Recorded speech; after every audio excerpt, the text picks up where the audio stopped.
আসসালামু আলাইকুম এভরিওয়ান। আজকের ভিডিওতে আমরা বানাবো ডিমের হালুয়া। চলুন শুরু করি। প্রথমে 6টি ডিম নিব, তারপরে চিনি নিব 1 কাপ, ঘি নিব 1 কাপ এবং মিশাবো সবগুলো একসাথে মিশানো লাগবে। ভালো করে মিশাবো। মিশানোর পর 1 কাপ গুঁড়া দুধ নিলাম।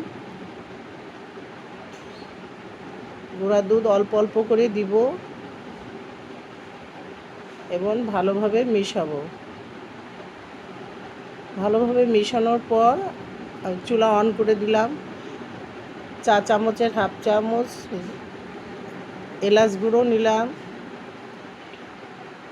এবং চুলাটাও অন করে দিলাম। তারপরে অনবরত নাড়তে লাগবো।